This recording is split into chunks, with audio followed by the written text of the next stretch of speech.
रमणीय साथै अद्भुत विशेषता रहेको यो पञ्चासे तालहरुमा तपाईहरुलाई टिप्नी भन्ने यो स्वागत गर्दैछु। ताल अत्यन्त रमणीय स्थल परम्परागत 2500 मिटर उचाइको हाइटमा रहेको ताल जसमा ज्योतिहरु बालेर पर्वत र स्याङ्जाको सिमानामा रहेको यस ताल पूर्वकालदेखि नै चराहरूले पानीमा खसेको पातलाई पनि बाहिर निकालेर बाला चतुर्दशीको माहौलमा बाला विभिन्न भक्तजनहरूको मेला साथै हाम्रा सिद्धको मन्दिरहरू सद्व्यूहरू लगायत सम्पूर्ण यहाँ व्यापारिक दृष्टिकोणले देख्न सक्नुहुनेछ।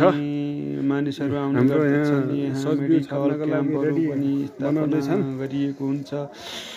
विभिन्न ठाउँ टाढा टाढाबाट श्रद्धालु भक्तजनहरू आएर सद्व्यू छरेको अवस्थामा छन्। यहाँ स्वर्गमा जाँदा पनि व्यापारिक दृष्टिकोणले पनि यहाँ आउनु भएको छ प्रसादहरू बेच्नलाई प्रचलित रहिआएको हुँदा यस ठाउँ धार्मिक मान्छेहरू आउने जाने क्रम जारी रहेको छ। परम्पराले महत्त्वपूर्ण ठाउँ रहेको मानिन्छ। यहाँबाट पञ्चासे ताल धेरै ठाउँहरू पर्वतको धेरै ठाउँहरू देख्न पाइने पनि पढ्न पाउने देख्न पाइने एउटा पौराणिक पोखरा हो। सल्यान जताततै यहाँ पहिलाको किंवदन्ती अनुसार पात यहाँ यो जंगलको बीचमा ताल रहेको र पातहरू सबै तालमा खसे पछाडि चराहरूले टिपेर बाहिर निकाल्ने भन्ने किंवदन्ती पनि रहेको छ। हिमालयन रेन्जहरू अन्नपूर्ण माछापुच्छ्रे